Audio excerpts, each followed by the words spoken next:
The Bull That Killed 100 Horses now has over 1 million views on YouTube. What reaction has the film caused?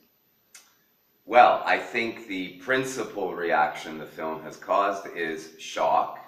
I think many people were surprised that this kind of activity, the killing of horses, takes place almost every weekend in the Yucatan. I've spoken to many people who have lived in the Yucatan for years and were simply unaware of this activity. So I think the principal reaction has been shock. I think there was a lot of outrage. How can this be? How could they organize public events where horses are killed in public for entertainment by pure-blooded bulls? You can see, reading the reactions on YouTube, the comments, that, as I say, a lot of people were really taken off guard that this is happening today in this day and age. For those who haven't seen it, what is the film about?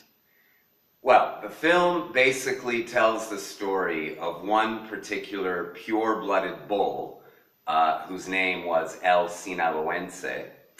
And recently, a few years ago, that bull was kind of let loose on the small town lasso tournaments, as they're called, here in the Yucatan Peninsula. And in the space of about a year, that bull, that one bull, El Sinaloense, killed well over 100 horses, until obviously something had to be done. And they, at one lasso tournament, after about a year of him killing 2-3 horses every weekend, he was strangled in a lasso tournament. And as the film points out, there's controversy about how he died. Was he strangled intentionally? Was it a public killing? The film also goes into the history of the lasso tournament and the Yucatecan corrida, because as we point out in the film, the lasso tournament is a relatively recent innovation. The corrida, of course, is a tradition that goes way back. In the film, you say the lasso tournament is not a tradition here in Yucatan. Yeah, as I was just saying as well, it is not a tradition, and this is a key point in understanding how it could be that people would put horses into a ring with pure-blooded bulls, resulting in the death, obviously, of many horses. And in fact, in the film, we interview the founder, if you will, the innovator, if you could call him that, of the Yucatecan lasso tournament. And he explains how, about 10 years ago, in round numbers, interest in the Yucatecan corrida was waning. Attendance was going down dramatically. And they got together, a few ranchers, organizers, and said, how can we boost the numbers attendance-wise? How can we make more money? How can we profit as we used to in the good old days? And they came up with this formula of getting pure-blooded bulls that normally would go to a bullfighting ring in Mérida, the capital of the Yucatan, to be fought by a famous matador.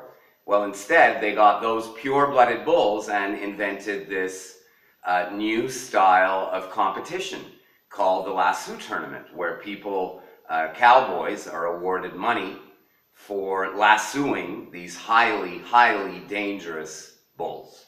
So we go into that in the film, but in brief, you're right. It is not a Yucatecan tradition. It is a recent innovation added onto the traditional corrida. Did the Sinaloense really kill 100 horses? There is a debate over the exact number, right? Yes, correct. There is a debate over the exact number of horses that El Sinaloense killed.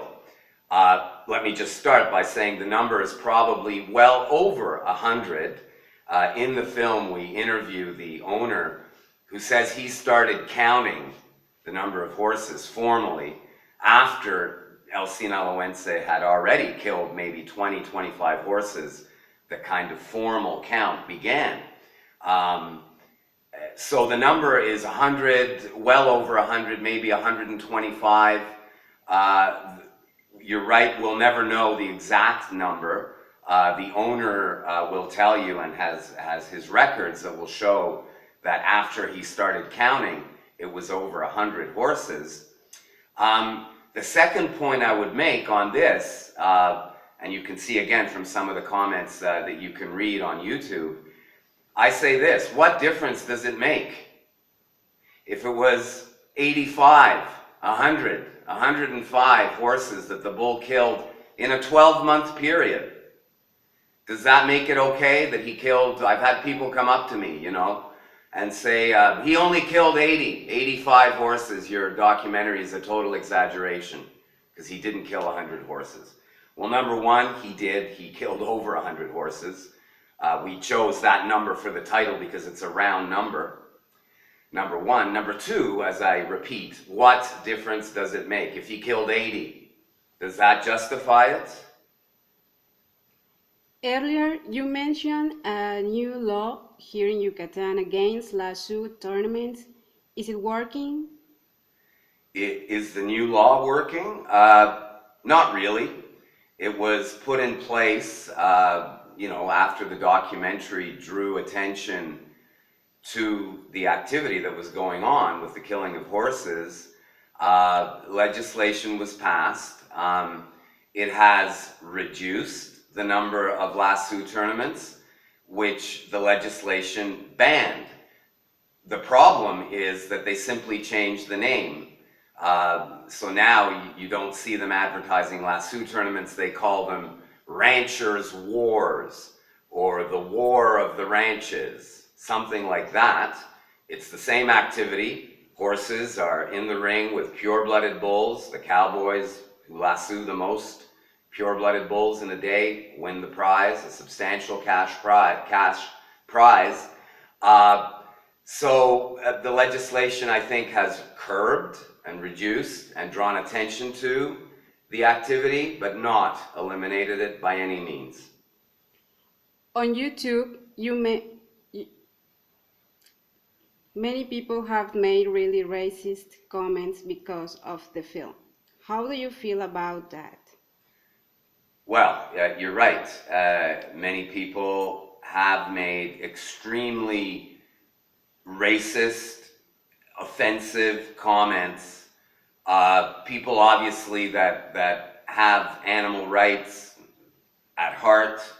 I think people who are interested in protecting the rights of horses.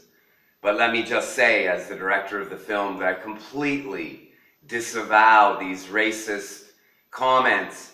And let me say to the people who are interested in protecting the rights of the horses and defending animal rights, you do no justice to the cause when you make racist comments.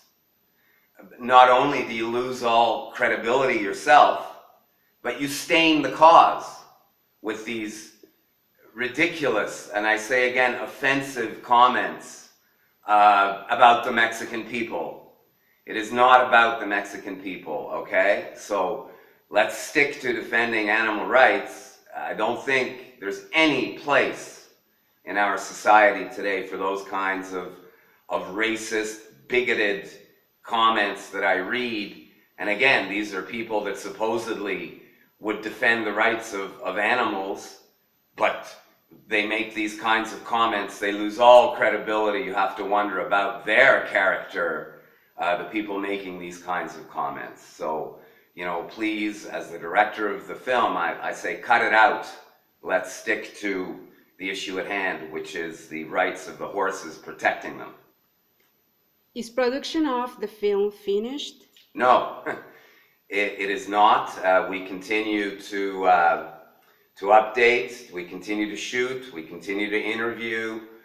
We hope to finish it soon. What you see on YouTube is and always has been sort of part of the rough cut, but we hope to continue the process and finish it shortly.